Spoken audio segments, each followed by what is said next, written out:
Hello guys, आप सभी का स्वागत है मेरे इस यूट्यूब चैनल पर जिसका नाम है मिस्टर मैक। और आज की class special for 11th class for journal entry. आज हम जर्नल एंट्रीज़ के बारे में पढ़ेंगे।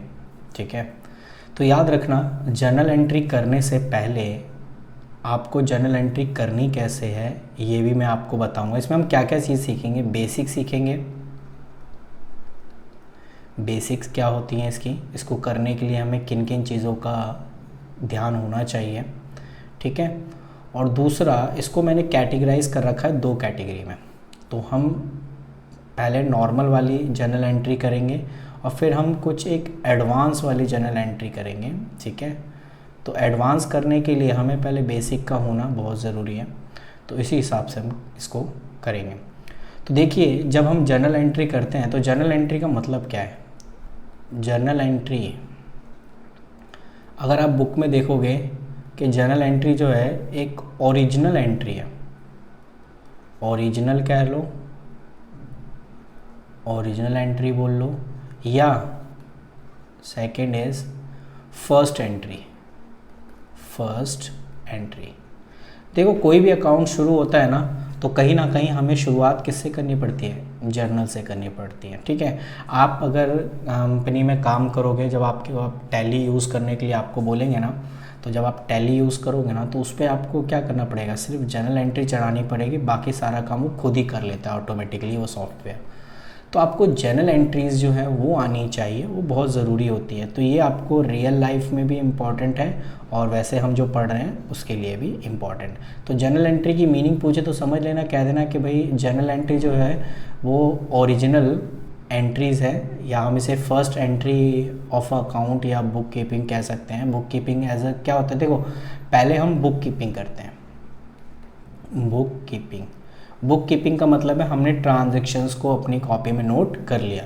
अभी जैसे आपने ट्रांजैक्शंस को हम बुक में नोट करते हैं ना, जैसे आप ट्रांजैक्शन लिखते हो फिर उसको सॉल्व करते हो ना, तो वही बुक कीपिंग आपने क्या किया, ट्रांजैक्शंस को लिख लिया। जैसे मैंने लिख दिया कि business started with cash, with cash, ये मैंने लिख दिया ट्रांजैक्शन। तो इसका मतलब समझ लो कि ये बुक कीपिंग है कि मैंने इसको रिकॉर्ड कर दिया। अब मेरा जो इसका सेकंड काम होगा, सेकंड होगा कि मैं इसको जर्नल में कन्वर्ट करूं। ठीक है, जर्नल में कन्वर्ट करूं, किसे हमें जर्नल में कैसे कन्वर्ट करना है। तो इसीलिए ये ट्रांजैक्शंस हो गई, इन ट्रांजैक्शंस को हमें कन्वर्ट करना पड़ेगा जर्नल में। तो आपको ये सीखने के लिए आपको कुछ बेसिक रूल्स का पता होना चाहिए। वो बेसिक रूल्स क्या है, अगर आपने मेरी पिछली वीडियो देखी होगी जिसमें मैंने आपको बताया था rules of debit credit, rules of debit and credit. ठीक है, तो जब आपने रूल्स ऑफ डेबिट क्रेडिट पढ़ा था तो उसमें मैंने आपको एक मॉडर्न रूल्स के बारे में भी बताया था और ट्रेडिशनल रूल्स के बारे में बताया था। मॉडर्न रूल्स में मैंने एसेट के बारे में बताया था, जिसमें मैंने बोला था कि अगर ये इंक्रीज़ होगा तो डेबिट करेंगे और डिक्रीज़ होगा तो क्रेडिट कर देंगे। ऐसे ही मैंने कैपिटल के बारे में बताया था, कैपिटल का था कि अगर ये इंक्रीज़ होगा तो क्रेडिट करेंगे और डिक्रीज़ होगा तो डेबिट करेंगे। ठीक है, नेक्स्ट थर्ड लायबिलिटी, लायबिलिटी के बारे में अगर मैं बताऊं तो लायबिलिटीज़ के लिए भी हमें क्या करना होता है, या तो वो इंक्रीज़ होगा या तो वो डिक्रीज़ होगा। तो अगर वो इंक्रीज़ होता है तो क्रेडिट कर देंगे और डिक्रीज़ होता है तो डेबिट कर देंगे। ठीक है, उसके बाद fourth point is this. Fourth point क्या है आपका, एसेट हो गया, कैपिटल हो गया, लायबिलिटी हो गया, देन फोर्थ इज़ एक्सपेंस। ठीक है, तो एक्सपेंस के रिगार्डिंग क्या करना है कि अगर आपका एक्सपेंस है तो एक्सपेंस के लिए या तो एक्सपेंस इंक्रीज़ होगा या तो वो डिक्रीज़ होगा। अगर एक्सपेंस इंक्रीज़ होता है तो डेबिट कर देना और अगर डिक्रीज़ होता है तो क्रेडिट कर देना। नेक्स्ट जो है आपका रेवेन्यू, इसके बारे में भी वही चीज़ है, इंक्रीज़ होगी या तो डिक्रीज़ होगी। तो अगर इंक्रीज़ होती है तो आपने क्रेडिट करना है, डिक्रीज़ होगी तो डेबिट करना है। ये रूल्स जब तक आपको पता नहीं होंगे ना तब तक आप भूल जाइए कि आपको जर्नल एंट्री आती है। ठीक है, क्योंकि हमें इसी रूल्स को फॉलो करके जर्नल एंट्री हमें करनी है। तो जर्नल एंट्री को मैं दो भागों में बांटूंगा। एक वो जो हम नॉर्मल पहले बेसिक सीखेंगे, जो आप अपनी टी.एस. ग्रेवाल की बुक देखोगे, क्वेश्चन नंबर 1, 2, 3 एंड 4, ये क्वेश्चन आपसे बेसिक वे में होंगे, जिसकी जर्नल एंट्रीज मैं आपको यहाँ पे लिखवा रहा हूँ। लेकिन उसके बाद का आप देखोगे कंबाइन एंट्री हो गया या अदरवाइज एंट्री हो गया, वो एडवांस एंट्रीज है।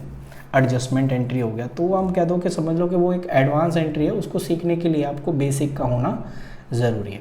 तो पहले हम बेसिक के बारे में सीखेंगे, इसीलिए तो हमारी ये जो वीडियो है जर्नल एंट्री की, वो दो पार्ट में बनेगी। पहले पार्ट में हम बेसिक कवर करेंगे, दूसरे पार्ट में हम एडवांस कवर करेंगे, ठीक है। तो अगर हम बेसिक कवर करें, जो कि हम आज शुरुआत करते हैं, तो मैं कुछ पॉइंट्स आपको एक्सप्लेन करूँगा और उसकी एंट्रीज कैसे होती हैं वो मैं। तो जर्नल एंट्री करने से पहले आपको ये भी पता होना चाहिए कि जर्नल एंट्री का फॉर्मेट क्या होता है।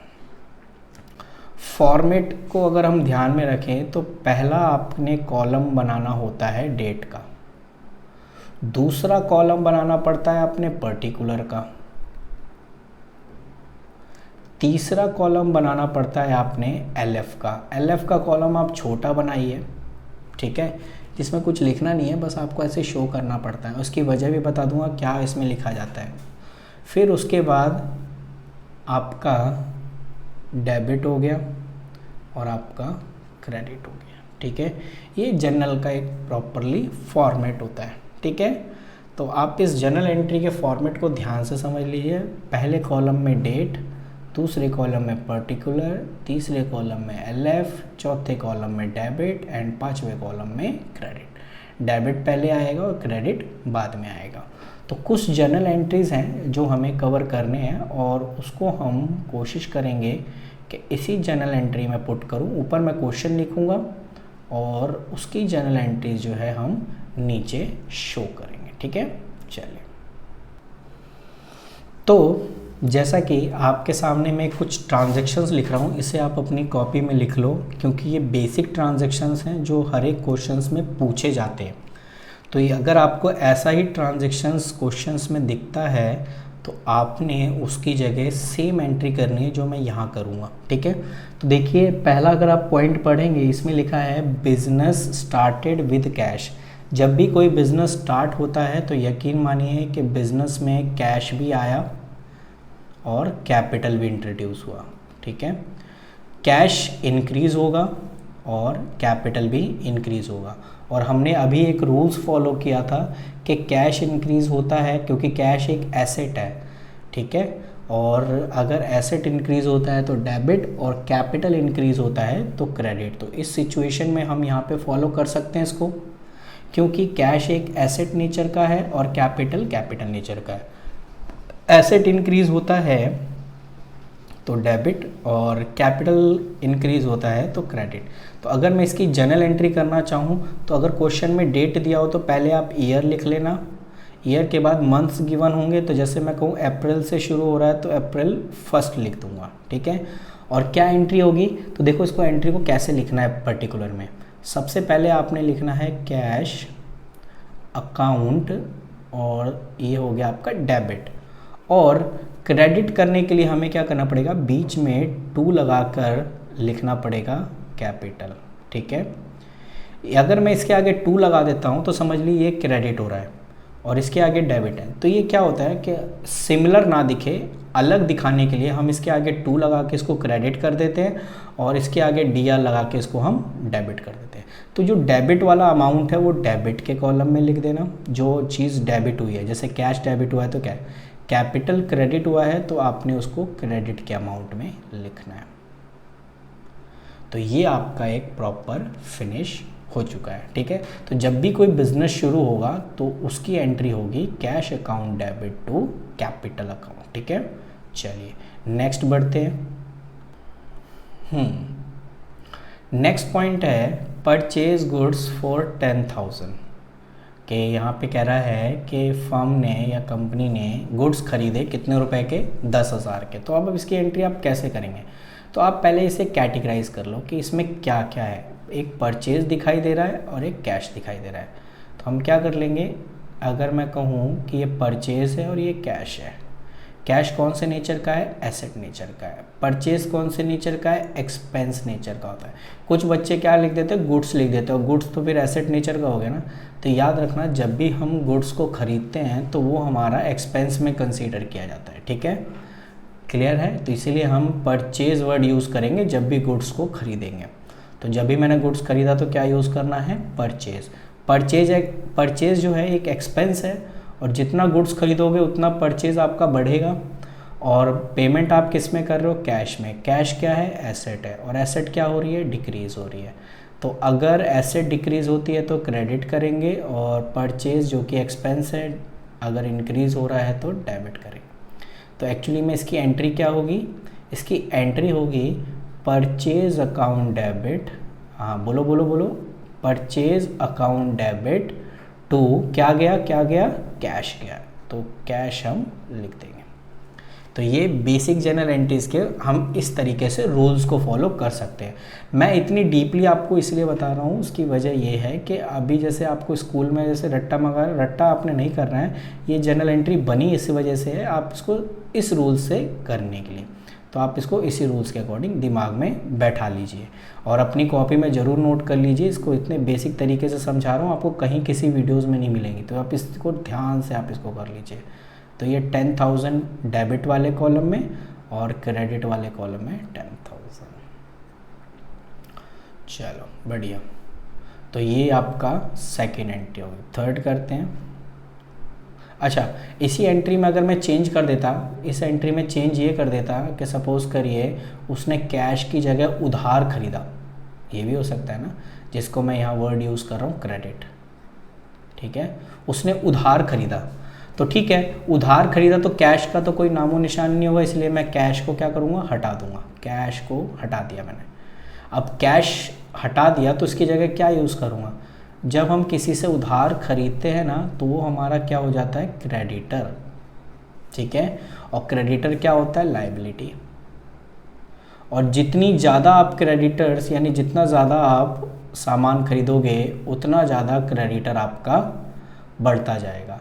इसीलिए जैसे जैसे आप परचेज़ खरीदते जाओगे वैसे वैसे आपका क्रेडिटर भी इंक्रीज़ होता जाएगा। इसीलिए अगर क्रेडिटर इंक्रीज़ होता है जो कि लायबिलिटी नेचर का है तो हम उसको क्या करेंगे, क्रेडिट। तो अगर मैं इसकी जनरल एंट्री करना चाहूँ तो क्या करूँगा, कैश की जगह पे लिख दूंगा क्रेडिटर। यानी अगर मैं उधार खरीदता हूँ तो एंट्री होगी purchase account debit to creditor, यानी जिस इंसान से खरीदा। अगर क्रेडिटर का नाम है राम श्याम मोहन तो आप वो लिख देना, ठीक है। तो क्या सीखा हमने, अगर परचेज गुड्स ऑन कैश है तो एंट्री करेंगे purchase account debit to cash, और अगर लिखा है परचेज गुड्स ऑन क्रेडिट तो एंट्री करेंगे purchase account debit to creditor, ठीक है। तो इसमें मैंने आपको 3 एंट्रीज बेसिक के आपको बता दी। नेक्स्ट पे आते हैं। नेक्स्ट एंट्री आप देखो, यहाँ लिखा है सोल्ड गुड्स ऑन कैश, ठीक है। यानी आपने गुड्स को क्या किया, सोल्ड कर दिया। तो आप ही बताइए, जब आप कोई भी गुड सोल्ड करोगे तो कैश आएगा, ठीक है।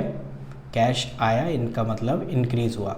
अब याद रखना, सोल्ड कर रहे हो तो ये मत कह देना कि सर गुड्स है गुड्स गया यानी डिक्रीज हो गया। नहीं, गुड्स गया नहीं, आप सोल्ड कर रहे हो तो इसका मतलब आपने सेल किया है, तो आप सेल वर्ड लिखोगे ना कि गुड्स। गुड्स को आप काट दोगे। तो सेल, जितना ज़्यादा आप सेल करोगे, सीधी सी बात है, जितना ज़्यादा बेचोगे उतना ज़्यादा सेल आपका इंक्रीज होगा, ठीक है। तो हमने क्या इसमें सीखा कि जब भी सोल्ड गुड्स लिखा होगा तो हम गुड्स नहीं लिखेंगे, ठीक है, हम लिखेंगे प्रॉपरली, हम क्या लिखेंगे प्रॉपर तरीके से, यानी सोल्ड गुड्स ऑन कैश होगा तो हम उसको ये नहीं लिखेंगे, हम लिखेंगे कैश एंड सेल, कि सेल से पैसा आया। तो सेल एसेट नेचर का है तो हम इसे डेबिट कर देंगे। ये कौन से नेचर का आपका, सेल इंक्रीज हो रहा है तो क्रेडिट करें क्योंकि ये रेवेन्यू नेचर का होता है। तो फाइनली अगर मैं इसकी जनरल एंट्री करूं तो इसकी जनरल एंट्री जो होगी वो होगी what, cash account debit to sale account, ठीक है। जितना ज़्यादा बेचूंगा उतना ज़्यादा सेल। तो कितने का बेचा, 40,000, तो डेबिट में 40,000 और क्रेडिट वाला अमाउंट क्रेडिट में। ठीक है, और याद रखना अब जैसे कि आपको ना नीचे ना नरेशन भी लिखना पड़ता है, नरेशन यानी आगे के मैंने पॉइंट्स में नहीं लिखवाए, नरेशन भी आपको लिखना पड़ेगा। तो जो लाइन मैंने ऊपर लिखी है ना ये वाली सोल्ड गुड्स ऑन कैश, आपने यही नरेशन में आपने लिखना है। ठीक है, एक्चुअली क्या है ना, जब आप नई बुक में देखोगे ना उसमें बीइंग हट चुका है, तो पहले हम क्या करते थे, बीइंग लगाते थे। ठीक है, अब वो बीइंग हट चुका है तो इसीलिए आप सिर्फ स्टेटमेंट लिख दो, काम चल जाएगा आपका। ठीक है, तो जब भी हम कोई भी जर्नल एंट्री करेंगे तो उसके नीचे आपको ये नरेशन लिखनी पड़ेगी और फिर आप क्या कर सकते हो, ये एंट्री क्लोज कर सकते हो ऐसे। फिर आप दूसरी एंट्री लिखोगे डेट वाइज। ठीक है ना, तो इस तरीके से आपने प्रॉपर करना है। ठीक है, अगर मैं इसी क्वेश्चन में हमारे से पूछता, चलो इसी क्वेश्चन को थोड़ा सा मॉडिफाई करते हैं कि ये करके कि हमने कैश में ना बेच करके हमने उधार बेचा, कैश को हटा दिया, इसकी जगह हमने क्या लिख दिया, उधार यानी क्रेडिट। यानी इस बार हमने जो गुड्स बेचा कैसे बेचा, उधार में बेचा। ठीक है, तो जब हम किसी को कोई चीज़ उधार में देते हैं ना तो उसको डेटर बोलते हैं, क्योंकि हमने बेचा है तो इसीलिए डेटर है। और अगर हम किसी से खरीदेंगे तो वो क्या हो जाएगा, क्रेडिटर। तो हम जब भी किसी को उधार बेचेंगे तो वो डेटर होगा। तो इसीलिए अब तो कैश से तो कोई लेना देना नहीं है क्योंकि हमने तो उधार बेचा है, तो इसकी जगह क्या आ जाएगा, डेटर। और डेटर एसेट होता है, तो जहाँ आप एंट्री कर रहे थे ना cash account debit to sale, उसकी जगह आप एंट्री कर दोगे व्हाट, बोलो बोलो बोलो, यस बिल्कुल right, debtor account debit to sale. Debtor कब यूज़ करेंगे, जब हम उधार सेल करेंगे। ठीक है, इस चीज़ को आपने ध्यान में रखना है। यानी उधार सेल करेंगे तो डेटर, और कैश में सेल करेंगे तो cash account debit to sale. और डेटर कब आएगा, जब हम उधार सेल करेंगे। ठीक है, तो ये भी बेसिक पॉइंट है, इसे भी आप अपनी कॉपी में अच्छे से लिख लो। यहाँ तो राइटिंग की थोड़ी ही है, तो बट मैं आपको एक्सप्लेन कर रहा हूँ तो मे भी आपको ये चीज़ें समझ में आ रही होंगी। ठीक है, चलिए तो देखो नेक्स्ट पॉइंट है, इसे भी आप अपनी कॉपी में नोट कर लेना कि पेड एनी एक्सपेंस। आप कोई भी एक्सपेंस पे कर रहे हो, जैसे रेंट हो गया, वेजेस हो गया, सैलरी हो गया, ये सब आप पेमेंट कर रहे हो। तो पेमेंट कर रहे हो तो आप याद रखना all expenses are debit, all expense are debit. तो इसका मतलब अगर मैं कोई भी एक्सपेंस पे करूँगा चाहे रेंट या वो, तो आप क्या कर देना, डेबिट। और आप ये बताओ इसकी पेमेंट किस में करोगे, कैश में ना, तो ऐ कर दोगे कैश। अगर चेक से पेमेंट करोगे तो बैंक लिख देना, और अगर कैश से पेमेंट कर रहे हो तो कैश। इसमें उधार नहीं चलता भाई, ठीक है ना, उधार चलेगा तो वो आउटस्टैंडिंग वाला केस हो जाएगा। तो मैंने कहा ना वो एडवांस है। ये हम अगर बेसिक पढ़े तो भाई हम जब किसी को पेमेंट करते हैं तो कैश में करेंगे। क्वेश्चन में लिखा ना हो, बस लिखा हो कि रेंट पेड। अब आप बताइए रेंट पेड है तो इसका मतलब कैश ही दिया होगा, क्योंकि चेक के बारे में तो कुछ बात बोली नहीं है। तो इसीलिए अगर मैं कहूँ रेंट पेड तो हम एंट्री करेंगे rent account debit to cash, wages paid, wages account debit to cash, salary paid, salary account debit to cash. अगर कोई भी एक्सपेंस पे करते हैं हम तो उसकी एंट्री यही होती है। ठीक है, उसके बाद नेक्स्ट में अगर हम देखें कि अगर हम पेमेंट कर रहे हैं, पे किसी को भी कर सकते हैं। सपोज करिए हम क्रेडिटर को भी पेमेंट करते हैं, ऐसा नहीं है कि हम क्या क्रेडिटर को पेमेंट नहीं करेंगे, जिससे हमने उधार खरीदा उसको भी तो पेमेंट करेंगे। तो जहाँ रेंट है उसकी जगह क्या लिख देंगे, क्रेडिटर का नाम जो क्रेडिटर है, यानी creditor account debit to cash. कब, जब हम क्रेडिटर की पेमेंट कर रहे होंगे। तो क्या एंट्री होगी, जैसे एक्सपेंस को ट्रीट कर रहे हो वैसे क्रेडिटर को भी लिख देना, creditor account debit to cash. तो क्रेडिटर का नाम दिया होगा कि श्याम को मैंने पे करना है 10,000, तो Shyam account debit to cash. ठीक है, creditor account debit to cash. ठीक है ना, चलिए बढ़िया।